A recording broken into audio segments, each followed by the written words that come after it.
Bonjour Damien Puissant. Bonjour. Vous êtes manager expert sur le crédit d'impôt innovation ou C2I au sein d'Alma Consulting Group et je vous reçois aujourd'hui pour que vous nous éclairiez un petit peu sur ce dispositif. Alors il y a déjà beaucoup d'éléments de réponse dans le guide le C2I en 10 questions rédigé conjointement par Alma et le cabinet d'avocats Field Fisher. Mais pour commencer, est-ce que vous pouvez nous dire qui est concerné par ce C2I ? Eh bien, il s'agit d'un dispositif qui est ouvert à toutes les PME au sens communautaire, c'est-à-dire celles dont l'effectif est inférieur à 250 salariés, avec soit un chiffre d'affaires inférieur à 50 millions d'euros, soit un bilan inférieur à 43 millions d'euros. Alors, attention, ces conditions sont à apprécier en fonction des liens de détention capitalistique que la PME peut entretenir avec d'autres sociétés. Par ailleurs, il faut également indiquer que le montant maximal de crédit d'impôt est plafonné à 80 000 euros par an et par entreprise. C'est assez modeste, notamment par rapport au crédit d'impôt recherche, mais c'est non négligeable pour une PME qui souhaite valoriser ses dépenses d'innovation. Alors pour ces PME, quelles sont justement les activités innovantes éligibles au C2I ? Le crédit d'impôt innovation concerne exclusivement les innovations de produits. Il ne concerne pas les innovations de procédés, de commercialisation ou d'organisation. Pour que le produit soit jugé innovant, il y a deux conditions. Premièrement, l'entreprise doit être la première à commercialiser ce produit sur le marché. Et puis la seconde condition, ce produit doit se distinguer des produits existants par des performances supérieures sur le plan soit technique, soit de l'éco-conception, ou encore de l'ergonomie, ou bien sur le plan de ses fonctionnalités. D'ailleurs, le crédit d'impôt innovation n'est accordé que s'il y a une phase de conception de prototype ou d'installation pilote. Mais comment peut-on être sûr de la supériorité des performances du produit ? Est-ce à l'entreprise de le prouver ? Absolument. La performance doit être observable et mesurable. Et c'est à l'entreprise de le démontrer en réalisant par exemple une série de tests. Elle doit aussi pouvoir prouver la supériorité des performances par rapport aux produits existants. Pour cela, elle peut se servir de ses propres documents comme les études de marché ou de documents publics comme les catalogues ou les brevets.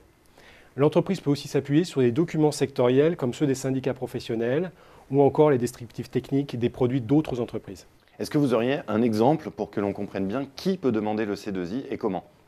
Alors prenez une entreprise dans le secteur de la céramique. Elle veut créer une nouvelle gamme de produits de cuisson, poêles, casseroles. Cette nouvelle gamme de produits serait composée d'un nouvel alliage de céramique censé présenter des performances supérieures sur le plan technique, à savoir une meilleure résistance à la température et plus léger. L'entreprise a réalisé une étude de marché et dispose des spécifications des produits de ses concurrents.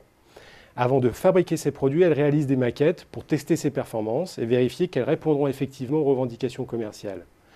L'entreprise prouve par les tests réalisés que les nouveaux produits ont des performances supérieures aux autres produits du marché. Et elle peut s'appuyer sur le C2I pour développer son produit. Exactement. Car elle a développé de nouveaux produits présentant des performances techniques améliorées par comparaison avec les produits présents sur le marché.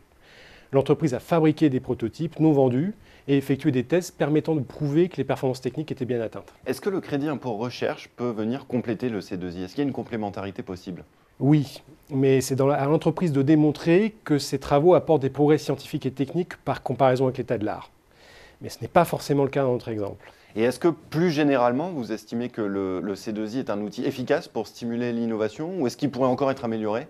Alors bien évidemment, même si ce dispositif peut encore être amélioré, il reste un outil efficace pour stimuler l'innovation des PME. À mon sens, je vois trois axes d'amélioration possibles.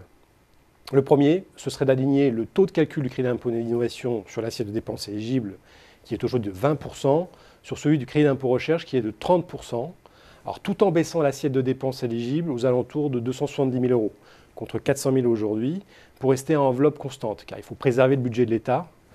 Et cela permettrait de rassurer les entreprises qui craignent très souvent de voir requalifier leurs travaux de recherche valorisés au titre du CIR en dépenses d'innovation avec un taux inférieur. Quant à l'assiette, elle pourrait être élargie. C'est le deuxième axe d'amélioration. Par exemple, je vous parlais il y a un instant des études de marché pour prouver la supériorité technique du produit innovant. Eh bien, l'assiette pourrait être élargie à ces dépenses qui sont indispensables. Enfin, je vous disais que seules les innovations de produits étaient éligibles.